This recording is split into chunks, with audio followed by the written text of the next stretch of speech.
Welcome back to another podcast. Got a special guest, Logan, with us today. Yes, sir. We're going to be talking about baseball, salary cap especially. Salary cap, salary floor, profit sharing, all of it. We need one bad. Need one badly. So, profit sharing. He's a Colorado Rockies fan, if you couldn't tell. And so profit sharing is a big thing that needs to happen. So like the top team, Dodgers right now, would share profits that they make throughout the year with the Rockies. Yeah, they for do. instance. Yep. Because the Rockies were one of the worst. I think they beat out the White Sox for the worst. No, White Sox had it. We were a few games over. A few games Yeah, over. Okay. We weren't the so worst team in history. They would share with the White Sox, Yep. and then like the Toronto Blue Jays would share with the Rockies.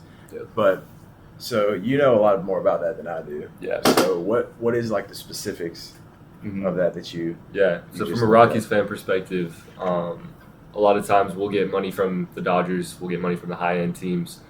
It's good for us because we get money for our payroll, because without that we wouldn't be able to afford our payroll. So a lot of what we do in the organization comes from the revenue sharing, so it's important for us. The fortunate part is our owner. He does not want to use it for the payroll all the time. We're not as bad as teams like the Pirates or like teams like the Athletics. Their owners are terrible with it. Their biggest issues is that they will just pocket the money completely. The Rays too. Rays are really bad with it. They'll pocket the money that is supposed to be used for payroll, so there's not really an accountability system in there. So they're able to use the money for whatever they want, whether it's for the owner's gain, even not for the team. But the Rockies have somewhat of a problem with it. It's not as bad because they technically need the revenue sharing to be able to exist.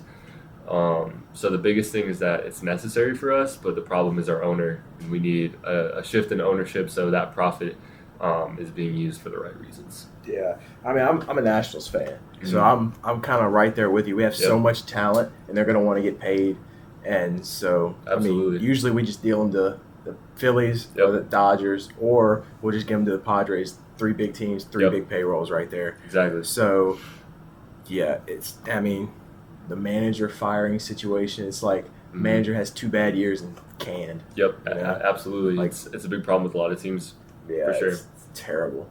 So like that money could be going to like building up the facilities, building up Absolutely. everything else, building up like a better team, so we don't have the Dodgers winning every year. I mean, a big thing with the Rockies right now is their analytics department. We don't have an analytics department at all.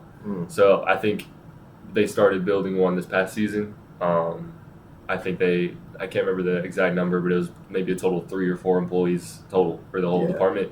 And every other team has a full analytics department. You go deep into it, and you have 30 to 40 employees who are, they're doing whatever they can to learn how can we improve as an organization on the business level, on performance level. That's a big gap too. So it's important to know what you're supposed to do with the funds, and how can you make a winning ball club. Yeah. If you want to know more about like analytics department stuff, watch the movie Moneyball. Moneyball, it's like the backstory. It's when the A's like first started doing it. It's a great movie. Yep, it's an amazing movie. For sure. Super teams. I talked about the Dodgers. The Dodgers went back-to-back this year. Yep. But there is definitely a problem with building super teams because the Dodgers have such deep pockets. Same with the Mets, Yankees, all the big name teams. The Blue Jays are now like out of nowhere. For sure. They just reached down in there and gave Vladdy $500 million. Yep. So yeah, they have 2 guys on their team. $1.2 billion for 2 guys. Yeah. And that's just It's outrageous. that's bad. I mean, like, who's in y'all's division? We got the Dodgers, the Diamondbacks, Padres, and the Giants are all in our.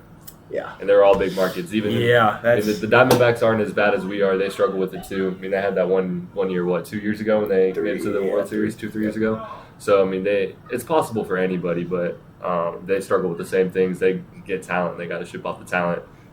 It's ridiculous. So the Giants are a pretty big market. Padres and the Dodgers, they kind of run the division. There's not much you can do. They get so much money.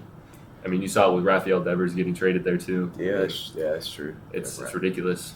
Bregman getting traded to fill in that Vladdy spot, or not Vladdy, Rafael Devers spot. Yeah. And then it creates tension on that team, and that's why he had to go. Yeah, absolutely. So, it's wild. Yeah. And they don't want to go to the teams like the Rockies or the Diamondbacks. They want to go to those big markets because they'll pay them. Yeah. Another one is, so I'm a Nationals fan, like I said. So like that year we won the World Series in 18. We had, or was it 19? 19 we won the World Series. It was we had Soto, we had Turner still. Mm-hmm. Who else did we have? Scherzer. We had Scherzer, Strasburg. Yep.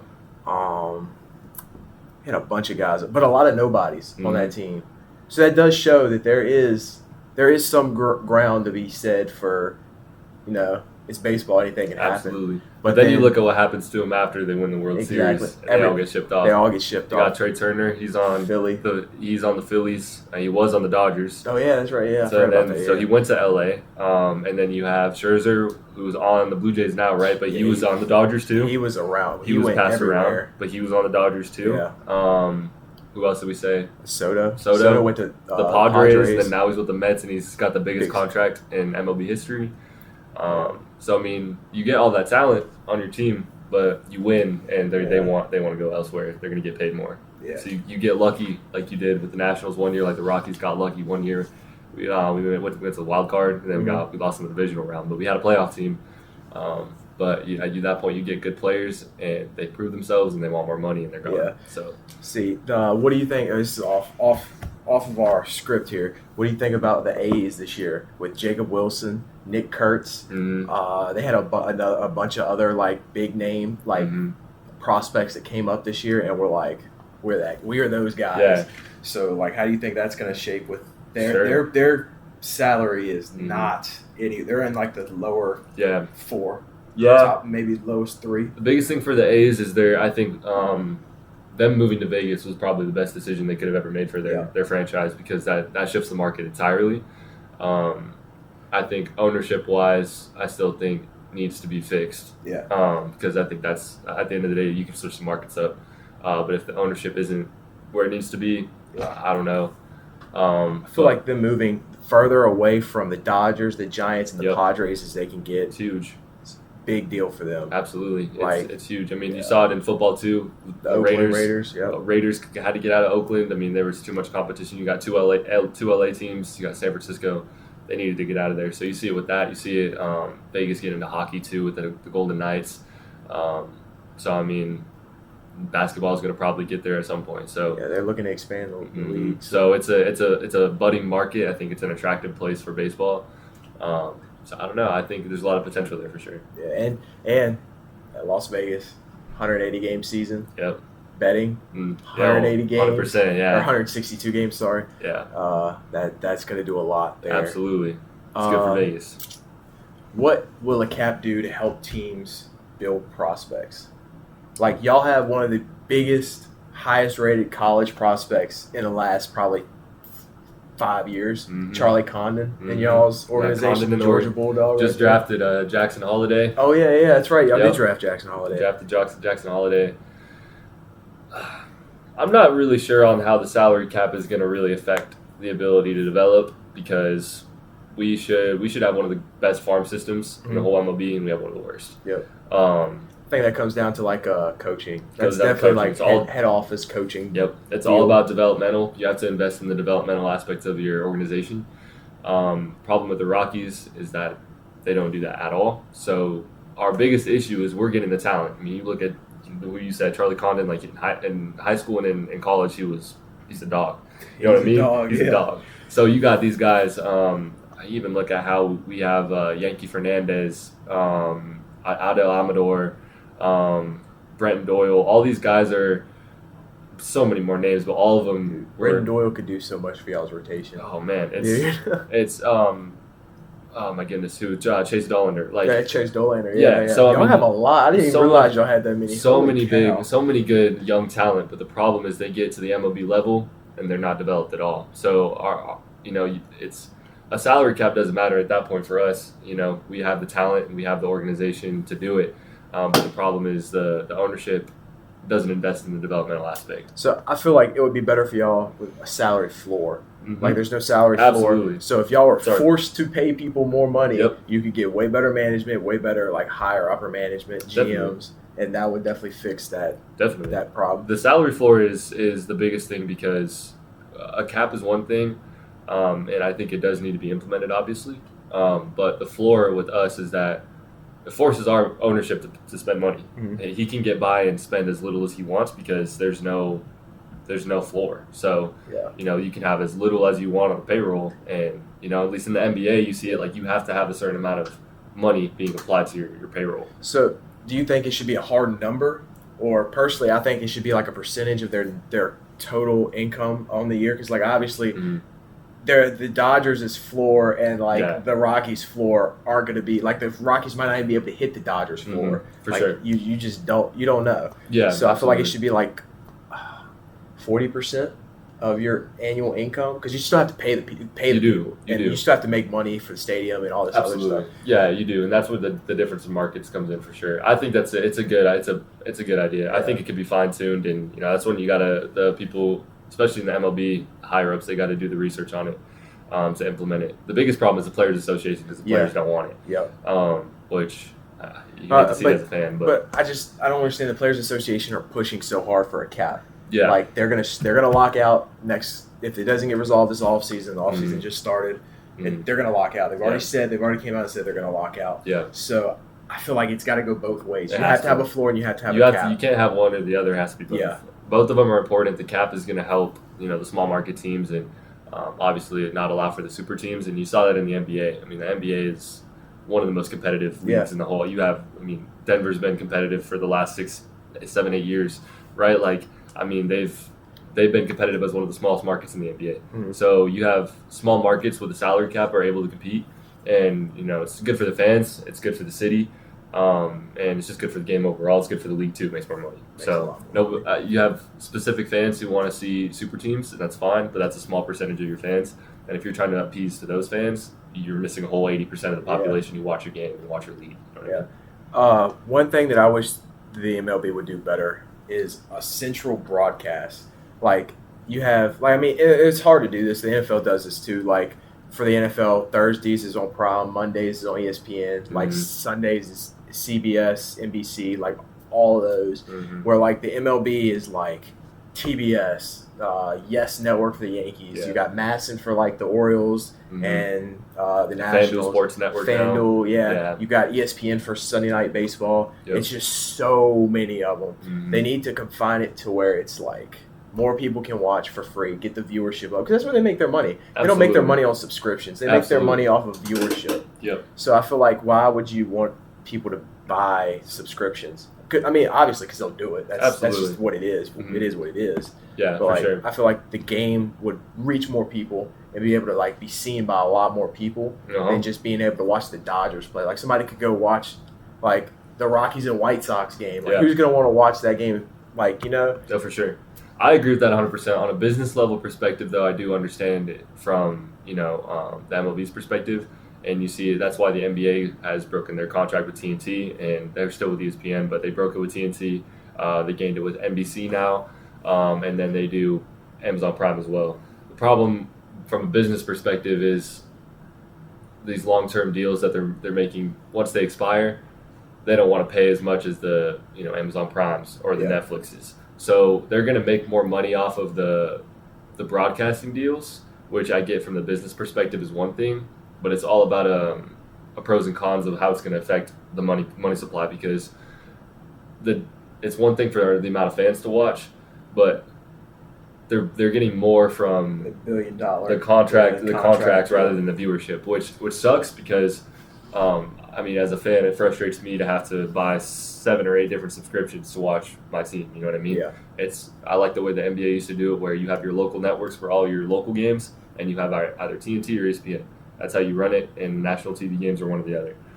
It made it a lot simpler for people. You didn't have to buy a subscription. You either had cable or you didn't. Yeah, you know what I mean? So it's frustrating to have to buy all those, and from a fan perspective, it makes it a lot more difficult, a lot more frustrating.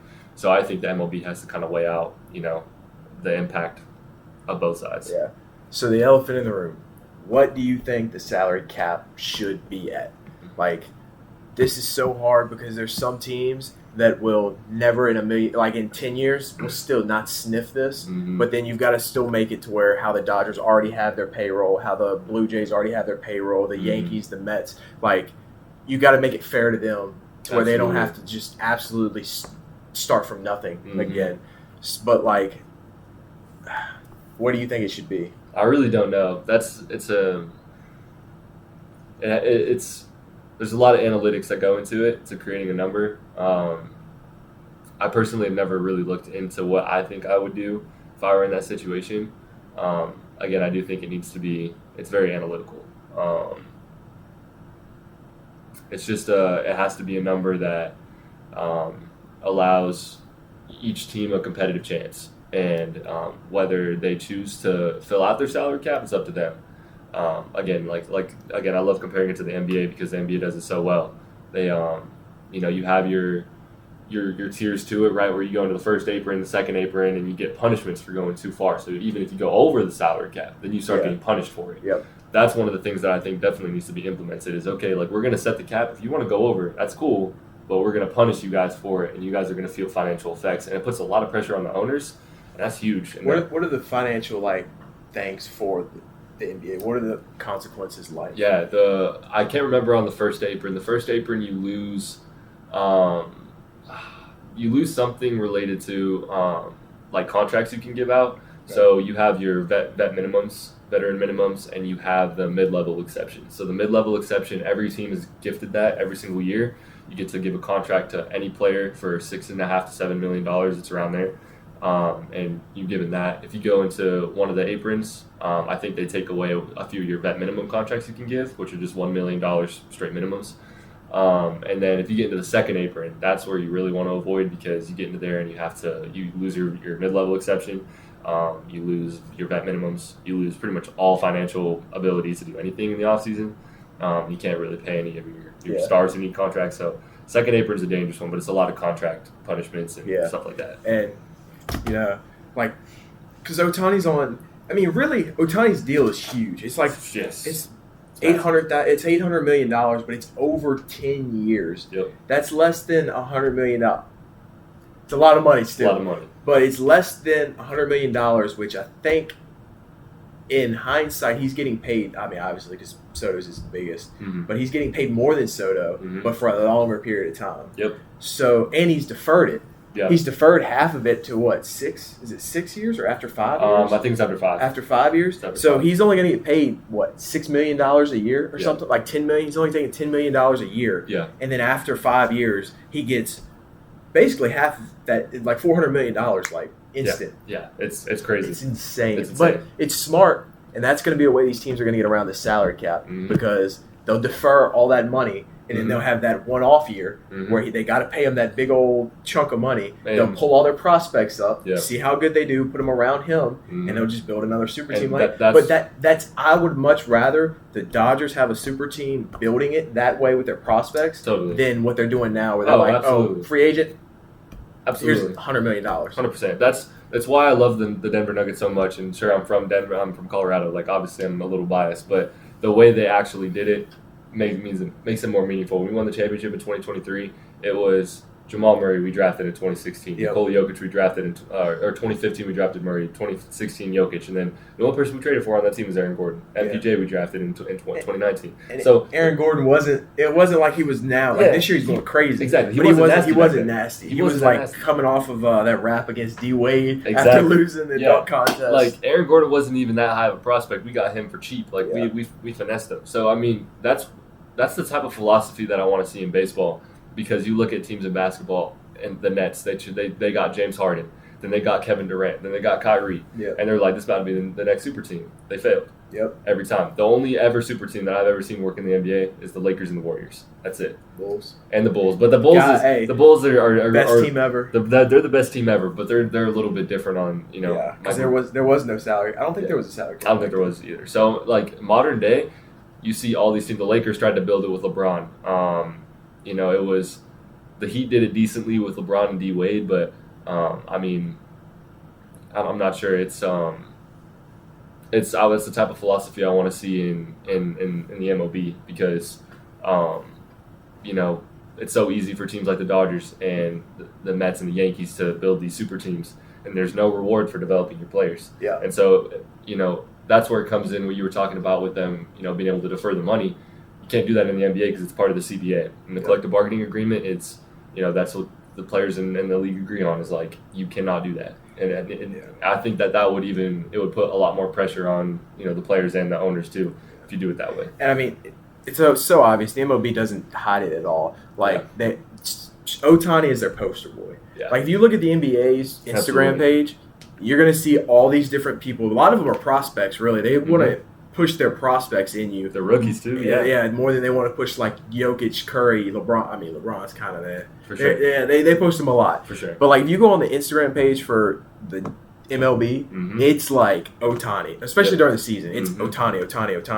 Absolutely. And then like every 2 or 3, it's like a random person or like a prospect. Absolutely. Where that's what it's a marketing thing. I was about to say it's an underrated aspect of it. It's a marketing thing, and because they're trying to expand the game. It's just like the NFL, they're trying to expand the game worldwide. But I already feel like a lot of our prospects come from like I think it's 20% of the MLB is made up of Americans. Yeah. Everything else is like non-American. So why are you trying to push the game so much internationally when it's already being pushed so far internationally? For sure. I think the marketing aspect of things is underrated. And again, I'm just going to keep comparing it to the NBA because the NBA does it the best. But you'll look on the NBA page and the Nuggets will play, Jokic won't even play one night. They'll play a random team. They'll play like the Bulls one night, and they'll have highlights from that game on the NBA Instagram, right? They'll find something to post about it. Yeah. The small markets get viewership. They get pushed out there.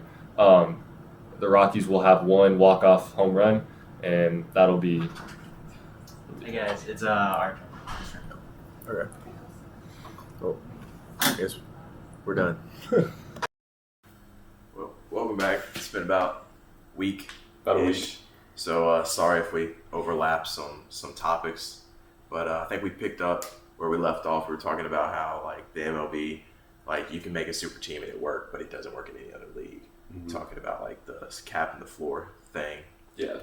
But I mean, you were talking about the Nuggets, how they kind of they didn't get a super team, they kind of built it. Yeah, for sure. It's not about they built everything from the ground up. They drafted Jamal Murray, they drafted Nikola Jokic.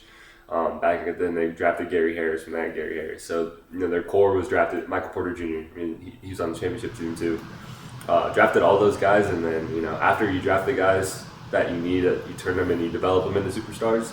You don't need to go out and get another superstar. You go get role players like Aaron Gordon, who turned out to be, borderline an all-star now and a superstar. Yeah. He's going crazy. He's going off this season. So, I mean, you get little role guys to fill in the gaps. And I feel like that philosophy made Denver a respectable champion when they won the championship in 2023. And it obviously, super teams haven't worked in the NBA. So, I want to see that philosophy kind of transferred over into the MLB scene because, again, the structure of the salary cap and all of that, the way everything is structured makes it so super teams can thrive in that environment. So, it's not fun for majority of fans to watch. Nobody wants to see the Dodgers win 5 straight World Series. You know what I mean?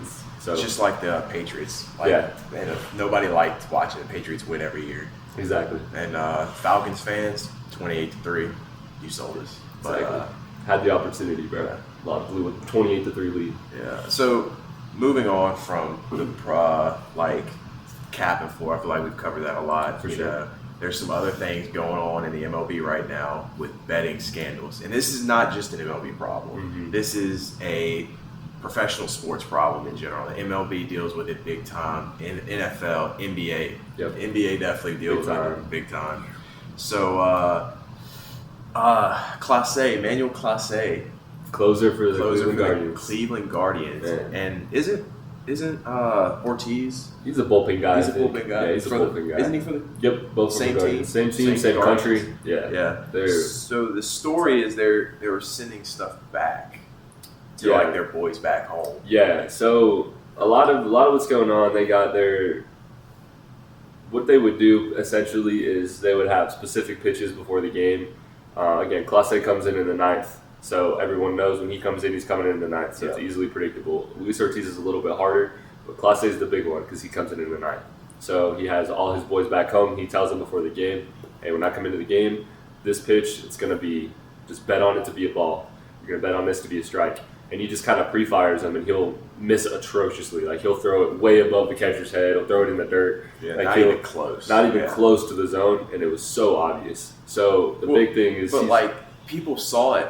Like in the beginning of his career, he was like this, and it wasn't for betting. Yeah, we don't think it was. People don't think it was. We don't know, but he was actually like wild like that. Like he just randomly just sail one, spike one. Yeah, and coming from a pass catcher, dude, you hated that. Yeah, always. I mean, it's coming in 100 miles an hour. Yeah, 100%. Yeah, Classic throws almost 102. Yeah, so that's not fun. It's not fun to drop and get in front of that. Yeah, exactly. Even with all the gear on it. Yeah, for real, it's horrible.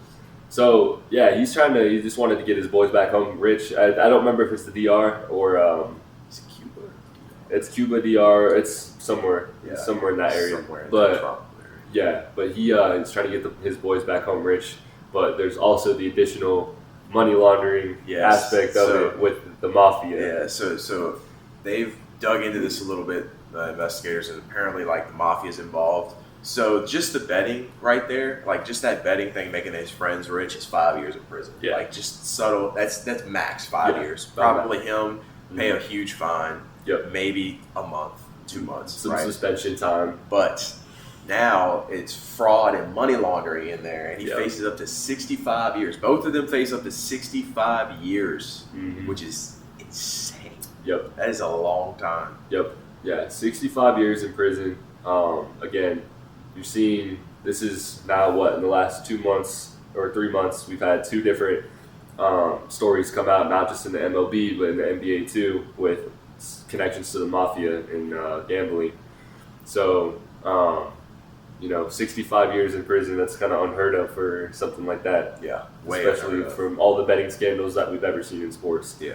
So, obviously, the money laundering aspect makes that, 20, 25 extra years on top of it. So, that's 2025 for both. For both. Yeah, so that'd be 50-ish combined. Yeah. It's just it's outrageous.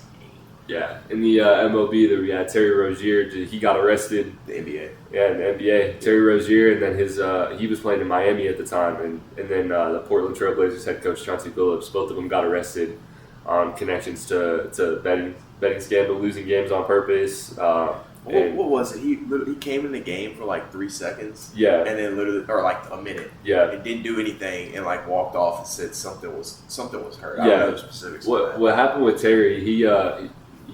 We went back and looked at the highlights, and he came into the game for about 5 minutes, and he didn't touch the ball a whole lot. But when he did touch the ball, just a complete obvious, like stupid pass into a turnover. Yeah. And it was I think the bet was on his turnovers or something like that. But obviously it wasn't a mistake of a turnover. It was pretty clear. And then if you look at Chauncey Billups, this has been happening, I think, for a lot longer than what it's been exposed for. Wasn't his poker was it gambling? I think it was like not sports betting in a sense. I think it was like gambling too. Well, yeah, there was gambling too because he was on with Vic Lombardi. He's one of the main reporters for a lot of the Denver sports, and there was a poker night that they ran. Chauncey Billups was a part of it. Some other big name guys, but he's definitely involved in that type of gambling too. So Chauncey Billups, I think, has a lot of stuff he's got to face for it because there's that. If you look at a lot of the games that he's been the coach for Portland for, I think the last 5 or 6 years, I want to say, and you look at games where he would you got LeBron James coming into town and games in the clutch, like tied 110, and you're putting you have one of the best defenders in Jeremy Grant on your team. And he's got Jeremy Grant on the bench for no reason. Yeah. He's not hurt, no reason. And he's putting some random rookie on LeBron James in the clutch. Those type of decisions where it's like, okay, this is kind of getting weird. And now you release the gambling stuff and you're like, okay, it's starting to add up a little bit. And immediately Chauncey Billups gets fired and he gets arrested, taken in by the FBI. Yeah. They start winning games magically. New coach takes over, same players. And Dame's back. And Dame's back. Dame's back. Dame's That back. might have a smidge to do with it. Well, Dame hasn't played this year. He tore his Achilles in the playoffs. Yes, that's right. He did. Yeah. So Dave's not even playing. He's not even, but they got just having that veteran presence in the locker room is 100%. definitely helps them way more than they did last Yeah. season. But you got so many rookies on that team, and they're all hooping now. It's not a coincidence. You see their numbers. It's in the statistics. The numbers jump right after Chauncey Billups gets taken in by the FBI. Everyone's numbers just go skyrocketing. So I think Chauncey Billups has a lot of stuff he's going to get exposed for. Oh yeah. Which you hate to see as a Nuggets fan because he was one of the best point guards we ever had. I loved watching Chauncey Billups. I thought he was a player. Yeah. Like the name sounded familiar. Yeah, he played for us for a while. Yeah, big Colorado guy over here in Denver. For sure. Yeah. Got a rep. Yeah. Only thing y'all are really good at is, hey, y'all have good We're good at season. everything, Hey, bro. We're baseball. good at everything right now, besides baseball. But in November, our football, you combine football, hockey, and I basketball. forgot y'all had a hockey We team. went 28-3 Yeah. out of all three sports. And This could be the first year out of any metropolitan city that the football team, basketball team, and hockey team can make the championship. that's like a LeBron stat right there. That's a very cherry pick stat, but Avs still are, a stat. Avs are 19-1. Nuggets are 15-5. Still a stat. Broncos are 10-2. I mean, it's a good time to be a college sports fan. Yeah. So, kind of combining this betting part with the MLB, especially this is huge in the MLB. Rob Manfred, the commissioner, said that he came out. This was a while ago. This was over the summer. It was like lifetime ban for the MLB for the Hall of Fame is only during your living lifetime. So once you die or you're deceased, your lifetime ban ends and you're eligible for the Hall of Fame. Pete Rose, hit king, one of the greatest baseball players ever, not in the Hall of Fame for betting. Shoeless Joe Jackson, one of the game's first ever super publicized star, was on what year was it? It was on the Black Sox. What year is it? 1900. Yeah, it was early 1900s, Yeah, very early 1900s. The Black Sox scandal, they basically threw a World Series and 8 players took kickbacks from organized crime. That scandal was 1914. 1914? Yeah, that was so the World 1914. Series. Yeah. That was versus the Reds. Yeah, so, isn't that funny? Uh-huh, Pete Rose played for the Rose. Reds, just for any of you guys that don't know ball. Barry Bonds is on the Hall of Fame ballot this year. Yep. Steroids. So another thing that Bonds. got a lot of people banned was steroids. Barry Bonds, which he's not dead. Why is he on the ballot this year? I don't know the He got details. a lifetime ban too. Yeah, I don't know the details on that. There was a lot of talk about PED because back in the day when they were doing PEDs, it wasn't really like how it's viewed now. Everyone was doing it. Yeah. I mean, you even look at Mark McGuire. Yeah, I did a research project on if you go back into the World War II time and Germany when they were East and West Germany. Yeah. I want to say it was East Germany had the scandal where they freaking were just pushing all the steroid drugs into their Olympic athletes. I was about to say, wasn't that for the Olympics? Yeah, because they were trying to make sure they could rise to be a communist power still somehow, even though they were, kind of split up. So, I mean, back in the day, that was just kind of the normal for athletes was injecting yourself with PEDs. And, one of the super bad effects of that was the PED scandal was the MLB or the baseball got taken away from the Olympics. Yeah. They're supposed to be adding it for the 2028 one. I don't know for sure if they are, but they're supposed to be adding it back for 2028. Mm-hmm. So I hope they do. Mm-hmm. That'd be so sick. But the only thing is it's certain stipulations to it. So it's only college players and high school players over the age of 18 can play in it. Which I don't disagree with. I don't disagree because that's some of our best talent still. Because half those guys will get drafted first round Absolutely. anyway. You're getting 17 and 18-year-olds drafted right now in the MLB. So that's really cool. You got the World Baseball Classic, and that's what you get to see your pros go out and that was one of the greatest games Trout ever. versus Shohei Ohtani. Last game struck him out. Oh man, that's what I'm saying. That's where you get to watch your pros, and then you get baseball back in the Olympics, and you get to watch your college guys. But I feel like baseball in the Olympics is just going to be like a lower scaled World Baseball Classic. I don't think anybody they're not going to be able to do it.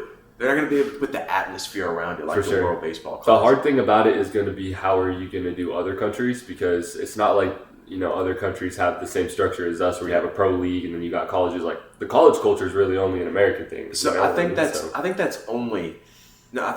was like the USA's stipulations was only college and high school But players. everyone else can have pros. I think they can do Should pros. be really, really strange. Which I think that's going to clear a lot for the Japanese baseball players. Definitely. Because they're going to MPB unless I think that's what it is, the MPB. Like unless they like do the same thing, it's kind of going to be unfair. They're going to have pro baseball players. Yeah, exactly. And that's the hard thing. I mean, that's what the Olympics are for. It's supposed to be, they're semi-pro players. They're not supposed to be they're amateur athletes is what they're supposed to be. I mean, you see it in basketball somehow. I mean, we got LeBron and Curry and all them playing in the Olympics. Curry legacy game. I mean, crazy game, and it's what you want to see on a world stage, but also kind of takes away from what the Olympics are supposed to be. So you always have that conversation. But I think in a baseball setting, if you can get some really good amateur pro competition, I mean, it's still going to be really good. It's not going to be even close to the World Baseball Classic, but it's still really cool to watch. Another big thing for the offseason this year in the MLB, it's got some huge names on the market right now. Whew. Just to name a few, you've got where they go. Kyle Tucker, Kyle Schwarber, Alex Bregman, Pete Alonso, and that's not even like now I'm thinking about it. You've got Skubal. Skubal's starting to run out of his contract. Yep. Paul Skeens, the two best arms, Paul Skeens was back-to-back Cy Young, wasn't he? I think so. I believe so. Yeah. He won it this year, I think, too. Yeah, so back-to-back Cy Young. Tarek Skubal's got a Cy Young. This is where that cap and floor needs to come in because the Dodgers do not need those. They do not need ball rotations, bro.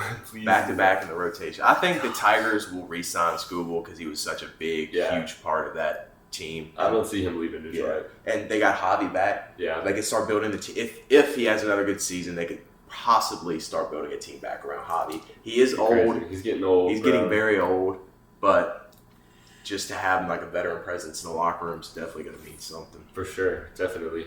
Some of these on here, like Alex Bregman, when he signed a 1-year deal with the Red Sox. Yeah, I think I didn't know that. I thought it was multi-year. Yeah, I think it's a 1-year deal. Regardless, I think he would be a good pickup for Seattle. I think Seattle was in a really, really good spot this season. Cal Raleigh had one of the greatest seasons I've ever seen, home run wise, from a power perspective. So I think they got a lot of pieces to build around with that team, and you add a guy like Alex Bregman, very versatile in the infield. He's kind of at the end of his prime. I was about to say he's got a time limit. You got a few years, maybe 2 or 3 left in him. So I think right now the Mariners World Series window just went from this to like this, and picking up a guy like Alex Bregman would be huge for them. Yeah, because they can afford him. Kyle Tucker. Isn't he? He was on the Cubs, right? I think so. He went from Houston to. Houston. Where did he go after Houston? I think the Cubs. Yeah. But the thing I saw, I was scrolling Instagram the other day, was the Yankees. The Yankees need more bats. They have Judge. That's crazy. Chaz is good. Chaz Chisholm. Yeah. Great player. Mm-hmm. He cannot be your best bat after Judge. Absolutely It just can't happen. I mean, do they still got Stanton? Giancarlo Stanton? Yeah, but he's old, bro. He's old. He's old. Yeah. I remember him playing 2017 home run derby? The Marlins. Marlins. Yeah, bro. Yeah. That's the OG Giancarlo Stanton. Yeah. Man, that's crazy. Yeah. Kyle Tucker to the Yankees would make sense. They got the pockets for it. But the Cubs have a window. Yeah. They got PCA, Pico Armstrong, super great, young talent. He fills the stands. You put Kyle Tucker in there too. He fills the stands by himself. Yeah. He was such a stud in Houston. Oh yeah, I love Kyle Tucker. He's a dog. I would love to see the Cubs retain him. The Yankees can just offer so much more money, which I'd hate to see him go to the Yankees because I just feel like their career falls off when you go to the Yankees. But the Philly window is super small. Yep. Kyle Schwarber, one of their biggest pieces, is up on the market right now. Uh-huh. Speaking of the Cubs re-signed Schwarber. That's your outfield right there. Mm-hmm. Or Schwarber probably DH now. Yeah, he's getting to that point. Schwarber's a hard one because the Phillies have had opportunity after opportunity after opportunity to make the World Series. They beat the Dodgers one year, but then they sold after that. So Schwarber's a tough one because I don't know it's hard. He doesn't talk that much about where his mindset's at. I feel like that's a good thing though, because he's like out of the media. He's not like wanting to be in front of the cameras. Like, he's one of those kind of like Aaron Judge. Aaron Judge could care less whether there's a camera in his face or not. Personally, if I were to put myself in his shoes, I'd be very frustrated with the performance because I think Schwarber's been one of the best players on that team. Yeah. Kind of carried the load a lot. So I hope he stays in Philly because I think I really want to see Philly get one. I want to see one for Bryce Harper. Bryce Harper deserves a ring. And I want to see him get that. But, Schwarber leaves, it's going to make that window go freaking minuscule. So I don't know. I don't know what a good place for him would be. But there's a lot of teams that need power. There's a lot of buyers right now. He wouldn't be bad on the Braves, but that's kind of a division. I don't think the Braves have deep pockets. I don't think they have that deep of pockets what he's going to be asking. No. And you got to think the Braves kind of have a younger squad. Mm-hmm. So it would make sense to bring that veteran guy in. It would. But he's not. He's at the end of that. I mean, he's old. That's why they got Matt Olson and guys like that. So I don't know. I think there's Schwarber and Pete Alonso, I think, are the two. There's going to be a hot market for them, and there's going to be a lot of money on the table for both of them. Can you imagine Pete Alonso goes to the Yankees? Mets to Yankees. That would be crazy. His name would be cursed in New York. There would be a lot of Pete Alonso jerseys being burned. I was about to say it's going to be Philadelphia out there. They're going to be burning jerseys and stuff. And that might start the Civil War. Yep. That's going to be an actual American Civil War right there. Long shot, but I would love to see Pete Alonso come to the Colorado Rockies. Even though we can never pay him enough money. But Pete Alonso would have one of the greatest careers if he were in the Colorado. If he were playing home games in the Colorado. Yeah. 5,000 foot elevation. That's what I'm saying. It's a mile above sea level. I don't know. It's an attractive place for a hitter if you can afford to pay him. I'm not going to lie, though. I don't think they're going to have... Mets have deep pockets, but they reached way down there to pay. He's leaving the Mets. He's definitely. I feel like he's out. He's leaving the Mets. And they spent so much money on Soto, and then they got so many holes they got to fill on that roster to become. They started off really well last season, and my picks for the World Series, I had the Mets after 3 weeks. Yeah. But they showed longevity wise, it just wasn't going to happen. So I think there was a lot of flaws exposed on that team, especially with pitching. And I just don't. I think Pete's invested enough time into that franchise. He's out. Okay, so we have the list. I want you to tell me whether you think they're staying or they're going. Okay. Kyle Tucker, Cubs. We talked about him. Do you think he's staying with the Cubs, or do you think he's going somewhere else? It's the hardest one, I think, out of that whole list. My heart wants to say he's going to stay, but you get money involved, and loyalty doesn't matter. We saw what he did with Houston. Exactly. Yeah. I'm gonna say how long has he been with the Cubs? I think it's his first year. This is his first year. First or second. Gosh, just the Cubs have so much potential this next season to do something nice. I'm gonna say Kyle Tucker stays. I'm gonna say Kyle Tucker stays. Alex Bregman. He's leaving. Yeah, gone. I think he's going. I think he's going West Coast somewhere. Yeah, somewhere over there. I hope he goes to Seattle. I think that would be great to go. I think Dodgers are going to get him. Gosh, I can see the Dodgers signing him to a 1 year, $20 million contract. Yeah, somehow the Dodgers are going to get one of those players on this list. Schwarber, I think we already talked. I think Schwarber's leaving. Yeah, I think he's gone. Yep. Yeah. This one I didn't even know this guy was on this list. Bo Bichette. Middle infielder, man. Toronto Blue Jays, man. Just went to the World Series. They just paid Vladdy $500 million with a B. Paid him a bag. $500 million. Mm-hmm. Do they have? And he proved himself in the postseason. He didn't have the greatest World Series, but all the way up to the World Series, his glove, his defense, and he still had some huge clutch home runs. Yeah. Bat wasn't going like it normally is, but he's still one of the most clutch hitters I've ever seen play baseball. Yeah. Do you think he's staying or does he go?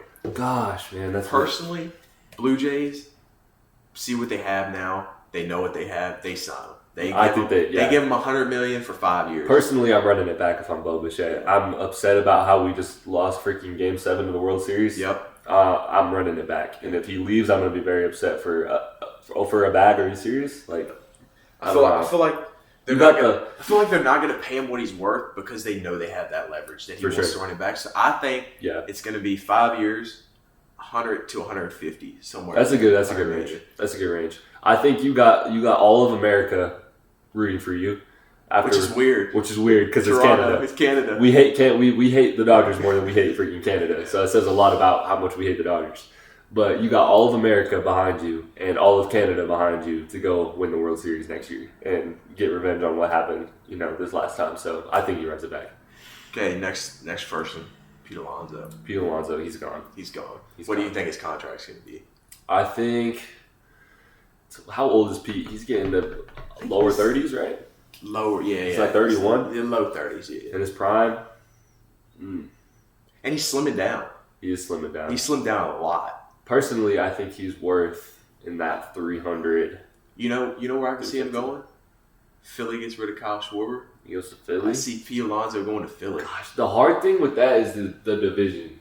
Because you hate trading in your division. You hate trading in your division. You hate... It depends on the player, but... So for people that don't know ball, the division, it's the... I was about to say NFC. That's the NL East. Yep. So that's got my Washington Nationals, such a great team. Braves, Phillies, and Mets. It's 4 teams right there. Usually you don't want to trade in division right there, especially that big of a name. Mm-hmm. Like, that'd have to be a bag. Yeah, that's what I'm saying. They'd have to give him a bag. I mean, when you're playing, and especially, it's different when you, say you get drafted by the Rockies, and then you leave the team and you go to a different division like the Mets, and you start playing for the Mets. Then it's different if you go play for another team in the division because you never grew up in that rivalry when you got drafted. I think Pete Alonso was drafted by the Mets, right? So, Pete got drafted there. Or he might. Or he either was drafted or he wasn't drafted. He was traded immediately. Exactly. Because he's been there his whole career. Yeah, he's been there for his whole career. So I think in that case, it doesn't make sense for him to go to an in-division rival because he grew, his whole career has been, those are my rivals and those are the teams I hate with a fiery passion. So I don't think anywhere in the division is off limits for Pete. I really don't want to say it, but I think he could get signed by the Yankees too. The Yankees could, it's like we kind of talked about. But, again, it's a rivalry thing, but the Yankees can offer him a lot of money, even the Dodgers. Who do the Yankees have playing first right now?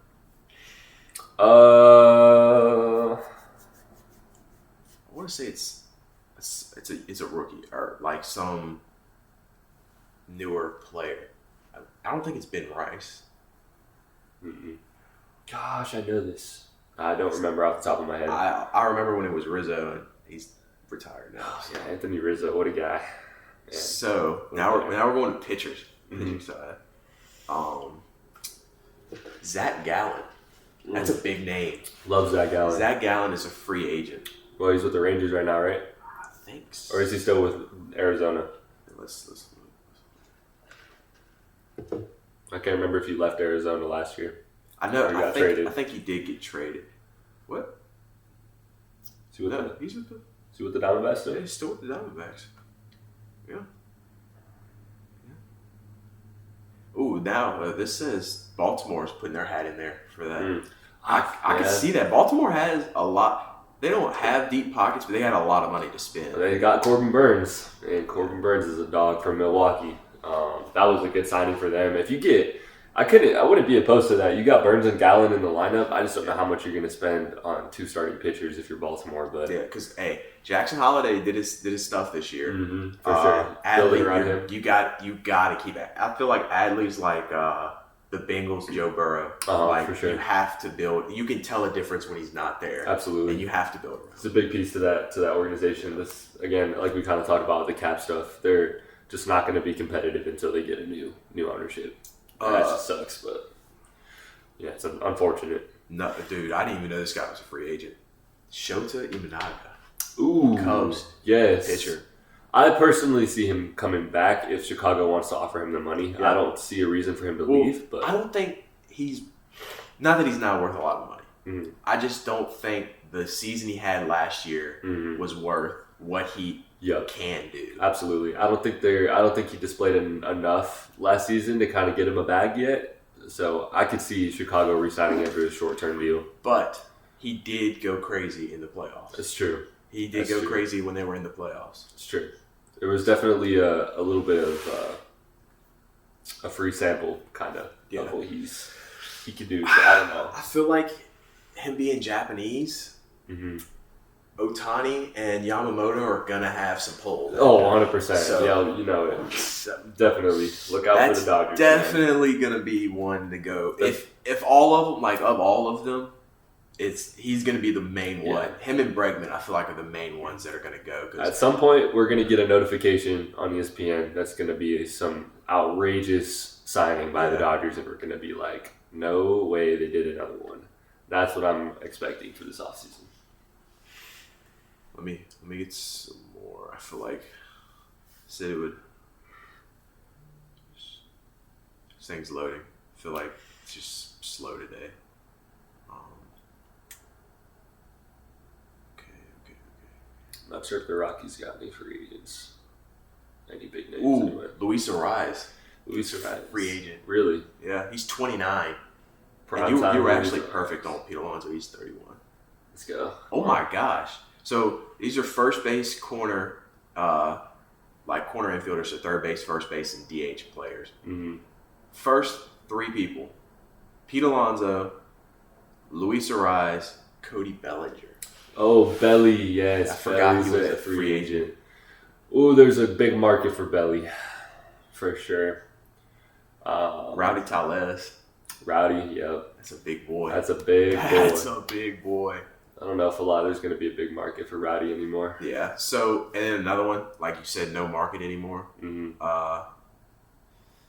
Justin Turner. He's 41 years old. Wow, Justin Turner, man. What a guy, dude. The Leprechaun back in the old Dodgers days before they were like winning worlds, when they were actually like building teams. When they were a respectable team, Justin Turner, man. Wow.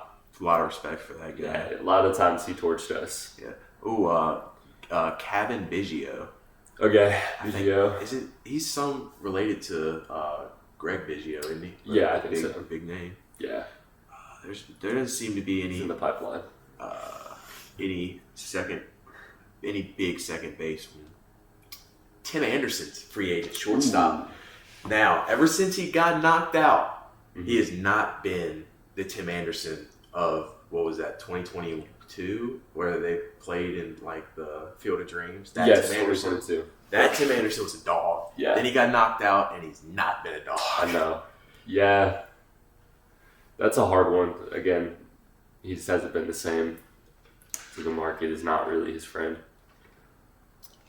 Bo Bichette, we already talked. Han-Sung Kim. Han-Sung Kim. I think he stays with the Braves. The Braves just picked him up off waivers. I think the Braves could really use him. He did really well for the Braves when they picked him up. So I think the Braves keep him. They got rid of Arcia, put him on waivers last season, and we ended up signing him, which was a really cool signing.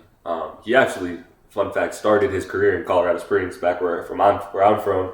Played for the Sky Sox, and that's when they were the AAA affiliate of the Rockies. Yeah. Then they moved the AAA affiliate to the Brewers, and they stayed here in Colorado Springs. I got to see him when he was a rookie. So super cool. The funny part is, so we're recording this. We're at Liberty University. We're at Lynchburg. So we have the Hillcats, right? Yeah. We have had what's his name for the Guardians? He's the shortstop, or not shortstop.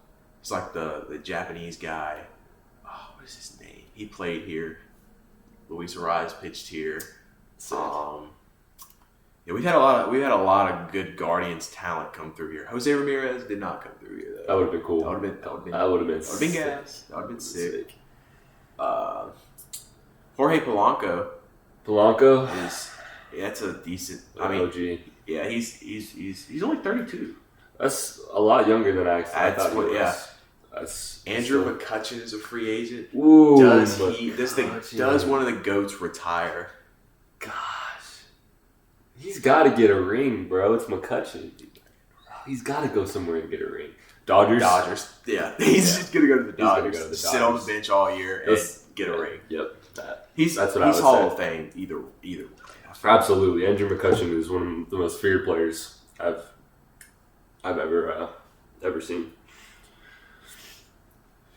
That's all the super big names that I'm seeing.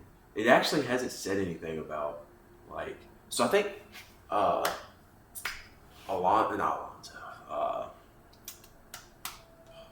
Skeens and what's his name? Tigers. Tarek Skubal. I feel like I haven't seen their only. I think they're in the last year of their contracts. Yeah. So I think they have one with this upcoming year. Skeens, and then Skeens, I think, stays in Pittsburgh. See, there's been a lot of talk where he said Management is an issue. He doesn't want to stay. There's been a lot of talk about him not staying. Management is an issue.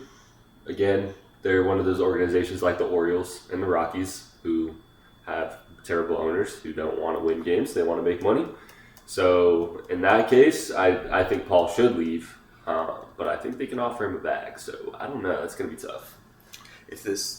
We'll see how this next season goes. If this lockout they're going to have for this cap and floor, he might be their guy that gets them above the floor. It's true. Because they don't spend money. Yeah, they don't spend at all. any money. And they made a lot of money this year.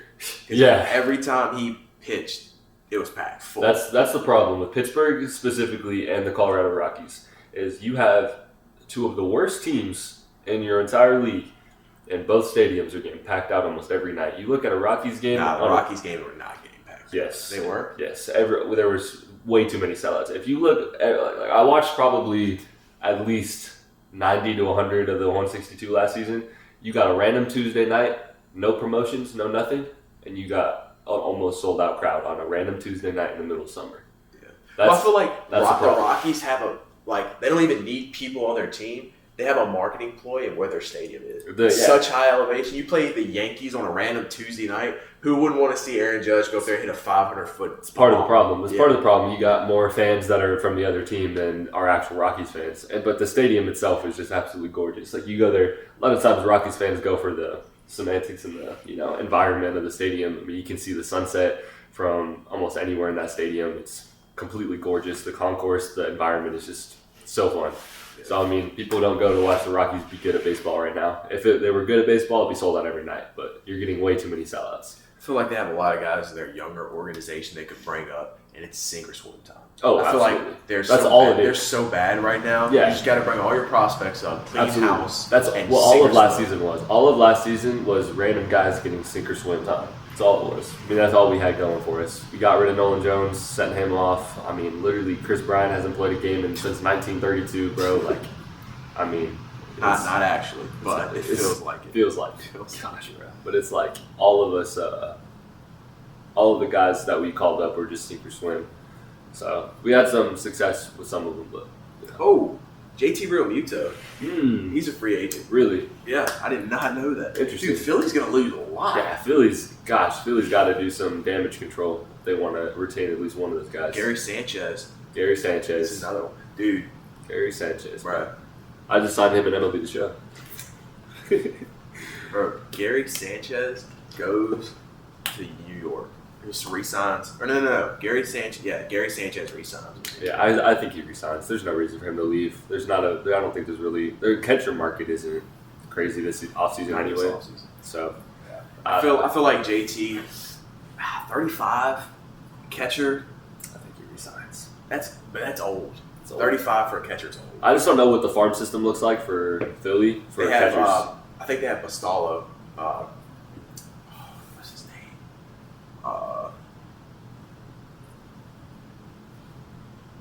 I guess it just depends how much JT wants for a contract. He's a huge. Oh, he's an Orioles. Samuel Bastallo. Okay. Orioles, but he is a catcher. He's one of the top catchers in the MLB or in the MLB farm system, and they're not going to call him up because they have the Adley Rutschman. Yeah. Like it sucks for this guy being there because his name's Samuel Bastallo. Great guy. I haven't been in a week show. Dog. Absolute dog. Like he can't. His MLB debut, August 2025, was signed to an 8-year, $67 million contract extension with the team. So they might dual barrel them back-to-back games. Adley. That would be good for Adley. And that's good for their hitting too. Yeah. I mean, as a catcher, a lot of people don't take into account how hard that is to be a good hitter, good hitting catcher. Dude, I remember tournaments, dude. His legs are just cooked. You try to hit your legs, you feel your legs, and they're just absolutely rocking. I bet that would be a good strategy for that team. And he's a left-handed bat catching right-handed, nice. So that helps a lot. Definitely. Yeah, that's Oh, he was named the Carolina League MVP in 2023. That's what the Hillcats playing in the Carolina League. Yeah, that's sick. That's so cool. So he definitely played here a few times. I definitely watched him. Didn't even know. That's crazy. Didn't even know. That's crazy. Yeah, I think for JT, it just depends on how much he's gonna want for a contract. Again, 35 years old. I think that he should just. I think he's got 2-3 more good years, Yeah. and after that, his body's gonna start super falling. Yeah, definitely. I mean, when did Yadier Molina retire? 39? 40, 41? I think he was 40s. Yeah, it was. But that doesn't really count because he stopped playing. He was hurt for like 2 years. Yeah, for and he sure. played like a handful of games for those 2 years. Yeah. So that's what I always compare for that catcher retiring. There's no way you can compare any catcher to Yadi. That's true. He's the GOAT. He's that guy. Oh, Paul Goldschmidt's 38 years old, first Goldie. base. He just had a terrible season. Yeah, Goldie's. I feel like he's done. He's not a threat anymore like he used to be. Yeah. I love Paul Goldschmidt. He's one of my favorite players of all time, but that's pretty much all the big names I can find. Yeah. A lot of good names on the market, a lot of buying teams, a lot of teams I think are going to be in the mix for a lot of big names. I think it's going to be interesting to see where everybody goes. I hope there's a lot of smaller mid-markets get some big names. That's my one hope for the offseason. Well, I think that's a wrap for episode 1. For sure. Right there. A lot of good content, a lot of good stuff going on. 40 minutes on the second video. That's crazy. Sorry, Miss Lore. Yeah. Hopefully you learned a lot from it. Yeah. You know, a lot of cool stuff going on in the sport world right now. Yeah. There's a lot of stuff. This is just the MLB. Mm-hmm. There's a lot more NFL. It's going strong right now. Yep. My Cowboys 3-game win streak. Yep, looking good right now. My Denver Broncos, second best team in the league. Hey, Drake May doing Drake May. Come on now. It's Drake May football time. Drake May is killing it in New England. Yeah. Come on. A lot of good stuff going on. Can you imagine New England gets another? That'd be crazy. Hey, I want to see a Throwback Thursday, little Patriots versus Broncos AFC Championship. Bring it back, Drake May, Bo Nix. Yeah, man. Yeah, a lot of fun stuff for sure. Well, that's the end of this one. Catch you guys next time.